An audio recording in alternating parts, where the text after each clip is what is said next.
అందరికీ నమస్కారం అండి. కర్ణాటక సంగీతం థియరీ క్లాసెస్ ఇవి. ఇందులో 4 సంవత్సరాల పోర్షన్ ఉంటుంది ఈ పుస్తకంలో.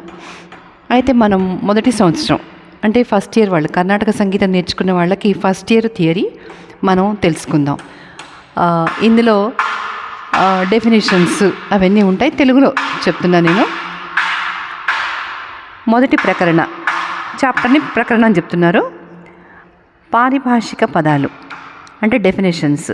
సంగీతం అంటే రాగ స్వరశ్చ తాళశ్చ త్రిభి సంగీతం ఉచితే అనే ప్రమాణంతో రాగ స్వర తాళాల చేరికే సంగీతం అని చెప్తున్నారు కొంతమంది పెద్దలు. ఇంకొక డెఫినేషన్ కూడా ఉంది. గీతం వాద్యం తథా నృత్యం త్రయ సంగీతం ఉచ్యతే. ఇది సంగీత రత్నాకరన్ అనే పుస్తకం నుంచి గ్రంథం నుంచి సేకరించిన డెఫినేషన్. అంటే దీంట్లో గీతము, వాద్యము, నృత్యము మూడింటిని కలిపితే సంగీతం అని సంగీత రత్నాకరంలో పేర్కొన్నారంటారు. ఇంకోటి సామవేదాదిదం గీతం సంజగ్రాహి పితామహ. సామవేదం నుంచి సంగీతం పుట్టింది అని కూడా సంగీత రత్నాకరం చెప్తుంది. సమ్యక్ గీతం సంగీతం. ఇది సంగీతం అనేదానికి మన డెఫినేషన్స్. ఇక శృతి అనేది చూద్దాం. శృతిలో శూ రాసి కింద ఒత్తు ఇవ్వడం కరెక్ట్. అంటే రకారం, శూ రాసి కింద రకారం ఇస్తే శృతి, అంతేగాని రుకారం కాదు, సైడ్కి ఇవ్వకూడదు. శ్రూయంత ఇతి శృతయ అను ప్రమాణమున శ్రవణేంద్రియములకు అంటే చెవులకు వినిపించే ధ్వని విశేషమే శృతి. చెవులకు వినిపించే ధ్వనిని శృతి అంటారు. శృతికి నాదం ప్రధానం. ఈ శృతులు 22. వీటిని ద్వావింశతి శృతులు అంటారు. స్వరం. స్వరం అంటే ఏమిటి అంటే స్వతోరంజయతి శ్రోత్తు చిత్తం సుస్వర ఉచ్యతే. ఇది కూడా సంగీత రత్నాకర్ నుంచి సేకరించారు. అంటే అర్థం ఏంటంటే వినువారి చిత్తమును స్వయంగా రంజింపజేయును. అంటే మనసుకి ఇంపుగా ఉండేదే స్వరము. స్వర శబ్దార్థం. స్వ అంటే స్వయంగా, రం అంటే రంజింపజేయునది. సంగీతానికి అంతటికి స్వరమే ఆధారం. స్వరం లేనిచో సంగీతము నాదాత్మగా ఉండేది కాదు. అంతే కదా, స్వరం లేకపోతే నాదం ఎక్కడి నుంచి వస్తుంది, మనకి ఏమర్థమవుతుంది? అలాగే సప్త స్వరములు స, రి, గ, మ, ప, ద, ని. ఇప్పుడు వీటి పేర్లు నేర్చుకుందాం. సప్త స్వరముల పేర్లు. స అంటే షడ్జము, షడ్జమము కాదు షడ్జము. రి అంటే రిషభము. గ అంటే గాంధారము. మా అంటే మధ్యము. ప అంటే పంచమం. ద అంటే దైవతం. నీ అంటే నిషాదము. వీటికి పూర్తి పేర్లు ఇవన్నమాట. అయితే దీంట్లో ఈ స్వరాల్లో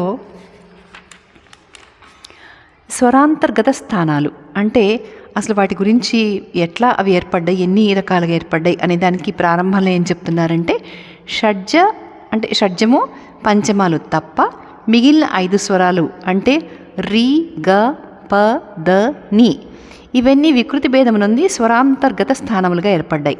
అంటే అవి వేరే వేరే స్థానాలతో కలిసి స్వరస్థానాలతో వేరే స్వరాలు వస్తాయి వాటి నుంచి. సాకి అదేమీ లేదు. సా ఎప్పటికీ ఒకటే, దాంట్లో ఇంకా వేరే ఏమీ లేవు గమకాలు అవి. అలాగే పంచమం కూడా అది కూడా షడ్జమం లాగానే, దాన్ని కూడా మనం వికృతి భేదం అందించలేము అని చెప్తున్నారు. కాబట్టి అయితే మిగతా స్వరాలు సా, ప వీటితో కలిసి ద్వాదశ స్వరస్థానాలుగా ఏర్పడ్డాయి. అంటే ఇవి అచల స్వరాలు, షడ్జ పంచమాలు తప్ప మిగిలిన 5 స్వరాలు ఇవన్నీ కూడా స్వరాంతర్గత స్థానాలుగా ఏర్పడ్డాయి.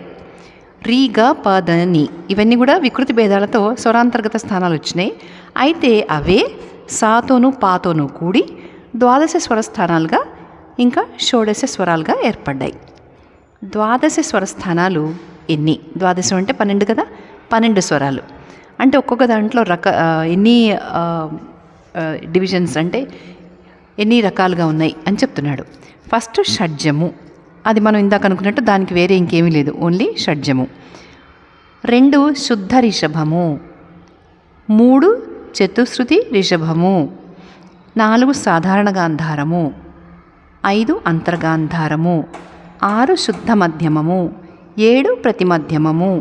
8 పంచమము, 9 శుద్ధ దైవతము, 10 చతుశ్రుతి దైవతము, 11 కైసికి నిషాదము, 12 కాకలి నిషాదము. అంటే ఇక్కడ చూడండి, షడ్జము ఒకటే ఉంది, రిషభాలు 2 ఉన్నాయి. శుద్ధ రిషభము, చతుశ్రుతి రిషభము. అలాగే గాంధారాలు 2 ఉన్నాయి, సాధారణ గాంధారము, అంతర్గాంధారము. అయితే మధ్యమాలు కూడా 2 ఉన్నాయి, అంటే మా శుద్ధ మధ్యమము, ప్రతి మధ్యమము. పంచమం మళ్ళీ ఒకటే, ఇందాక అనుకున్నాం కదా, స ప 2 కూడా ఒకటే ఉంటాయి. దైవతము అంటే ద, అవి మళ్ళీ 2 రకాలు ఉన్నాయి, శుద్ధ దైవతము, చతుశ్రుతి దైవతము. ఇహ నిషాదము అంటే నీ, అవి కూడా 2 రకాలు ఉన్నాయి, కైసికి నిషాదము, కాకలి నిషాదము. షడ్జము, దీని గురించి మనం తెలుసుకుందాం.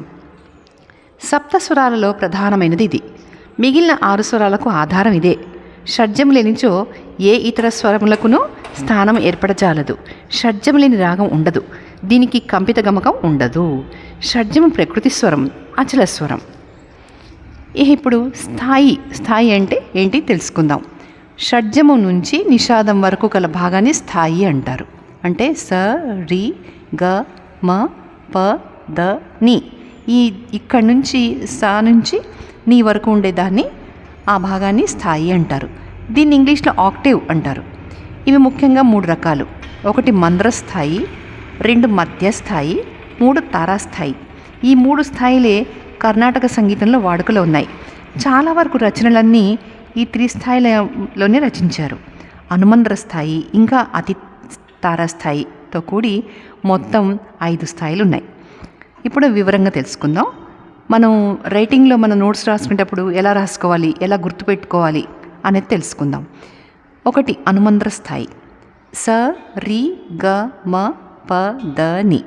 అయితే మనం రాసుకునేటప్పుడు అనుమంద్ర స్థాయి పాడుకోవడానికి ఎలా తెలుసుకోవాలి అంటే, రాసేటప్పుడు ఒక్కొక్క అక్షరం కింద, అంటే సా కింద 2 చుక్కలు పెడతారు, అలాగే రీ కింద 2 చుక్కలు. ఇట్లా 2 చుక్కలు పెట్టారు అంటే అది అనుమంద్ర స్థాయిలో పాడుకోవాలి అని అర్థం. 2 మంద్రస్థాయి, దీన్ని ఎట్లా గుర్తుపడతాం రాసినప్పుడు, సరిగమ పదని అని రాసినప్పుడు 1 చుక్క పెడతారు కింద, సా కింద 1 చుక్క, రీ కింద 1 చుక్క. ఇలా 1 చుక్క ఉంటే మంద్రస్థాయి అని అర్థం, 2 చుక్కలు ఉంటే అనుమంద్ర స్థాయి అని అర్థం. మధ్యస్థాయి స రి గ మ పదని, అది జనరల్గా మనం పాడుకునేది, దానికి ఏమీ గుర్తులుండవు, చుక్కలు కానీ అవి ఏమి ఉండవు, మామూలుగా ప్లెయిన్గా ఉంటే అది మధ్యస్థాయి. సాధారణంగా మనం అందరం పాడుకునేది అదే. తారాస్థాయి అంటే హై పిచ్ అనమాట. దానికి గుర్తులు ఏంటంటే స రి గ మ ప ద ని అనేది వాటి పైన చుక్కలు పెడతారు. సా పైన 1 చుక్క, రీ పైన 1 చుక్క, అలా పెడితే తారాస్థాయి అంటే హై పిచ్లో పాడాలని అర్థం. ఇంకా అతి తారాస్థాయి ఇదొకటి, ఇది లాస్ట్ ఇందులో ఈ స్థాయిలలో, అది చాలా హై పిచ్లో ఉంటుందన్నమాట. దానికి గుర్తు ఏంటంటే అక్షరం పైన 2 చుక్కలు పెడతారు, అతి తారాస్థాయి. అంటే సా పైన 2 చుక్కలు, రీ పైన 2 చుక్కలు, ఇలా పెట్టారు అంటే అతి తారాస్థాయి. మళ్ళీ ఒకసారి రిపీట్ చేస్తాను ఎన్ని రకాలు ఉన్నాయో స్థాయిలు. అనుమంద్ర స్థాయి కింద 2 చుక్కలు, మంద్రస్థాయి కింద 1 చుక్క, మధ్యస్థాయి మామూలుగా ఉంటుంది, ఏమి చుక్కలు ఉండవు. తారాస్థాయి అక్షరం పైన 1 చుక్క, అతి తారాస్థాయి 2 చుక్కలు ఉంటాయి. ఆరోహణ, ఇప్పుడు ఆరోహణ గురించి తెలుసుకుందాం. షడ్జంను అనుసరించి తక్కిన స్వరాలు వరుసగా హెచ్చు ధ్వనిలో పోవడం ఆరోహణ. అంటే స రి గ మ, అలా మనం ఒక్కొక్కటి సా తర్వాత స రి గ మ ప ద ని, ఇవన్నీ ఆరోహణలో ఉన్నాయి. అలాగే అవరోహణ అంటే షడ్జమాన్ని అనుసరిస్తూ క్రమంగా తగ్గు స్థాయిలో వస్తాయన్నమాట. అంటే తారాస్థాయి షడ్జమంతో మొదలుపెట్టి చివరికి మామూలుగా అవరోహణ వచ్చేస్తుంది. ఇది మళ్ళీ సా దగ్గర ఆగిపోతుంది. తారాస్థాయి సా నుంచి మామూలు మంద్రస్థాయి సా వరకు ఉండేదాన్ని అవరోహణ అంటారు.